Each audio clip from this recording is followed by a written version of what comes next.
हम पुकार पुकार के बोल रहे हैं सर, आदमी लोग सुन रहे नहीं है। ये तो जादू वाला तेल नहीं है, ये 108 जड़ी बूटी का तेल रहता है। गाजा में 15 महीने से छिड़े युद्ध के लिए अगले 24 घंटे महत्वपूर्ण हैं। वहां से बंधक बने इजरायली और विदेशी नागरिकों की रिहाई हो सकती है और युद्ध रुक सकता है। रविवार रात वार्ता में आया गतिरोध कुछ घंटे में खत्म किया गया और सोमवार को समझौते का अंतिम प्रारूप तैयार हुआ। अब समझौते का प्रारूप दोनों पक्ष इजरायल और हमास को नेतृत्व की स्वीकृति बनाने के लिए सौंपा गया है। गाजा में युद्ध विराम के लिए हुई अंतिम दौर की वार्ता में अमेरिका के राष्ट्रपति जो बाइडेन और निर्वाचित राष्ट्रपति डोनाल्ड ट्रंप के दूत भी मौजूद रहे। वार्ता में कतर के प्रधानमंत्री शेख मोहम्मद बिन अब्दुल रहमान अल थानी भी शामिल हुए, जबकि अमेरिका, कतर और मिस्र के अधिकारियों ने दोनों पक्षों में मध्यस्थता की। बैठक में शामिल रहे एक अधिकारी ने कहा कि गाजा युद्ध के लिए अगले 24 घंटे महत्वपूर्ण हो सकते हैं, जबकि कतर के विदेश मंत्रालय ने कोई टिप्पणी करने से इनकार कर दिया।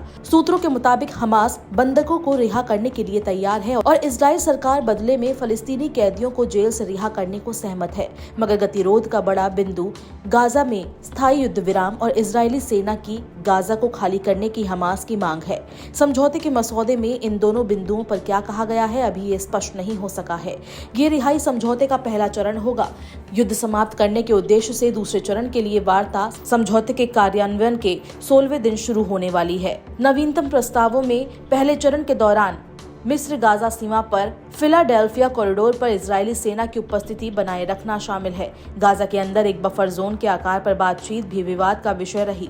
हमास जहां सीमा से 300 से 500 मीटर का क्षेत्र चाहता है, वहीं इजरायल 2000 मीटर का क्षेत्र चाहता है।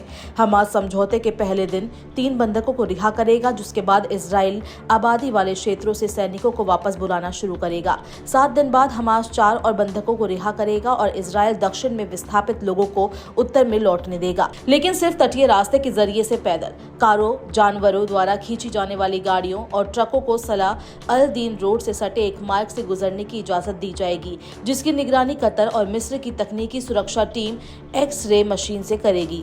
कतर की राजधानी दोहा में चल रही इस वार्ता में नवनिर्वाचित राष्ट्रपति डोनाल्ड ट्रंप के मिडिल ईस्ट दूत स्टीव विस्कॉफ भी दोहा में है। ट्रंप ने पहले धमकी दी थी कि अगर 20 जनवरी को उनके पदभार संभालने से पहले बंधकों को रिहा नहीं किया गया तो सब कुछ बर्बाद हो जाएगा। इजरायल के विदेश मंत्री गिदोन सार ने मीडिया से कहा कि पहले के मुकाबले इस बार की बातचीत सकारात्मक तरीके से आगे बढ़ रही है। वहीं एक बयान में फिलिस्तीनी समूह ने पुष्टि की है कि कतर और मिस्र की मध्यस्थता में चल रही वार्ता अच्छी तरह से आगे बढ़ रही है। जानकारों को उम्मीद है कि जल्द ही गाजा के लोगों को लंबे समय से चली आ रही पीड़ा से राहत मिल जाएगी।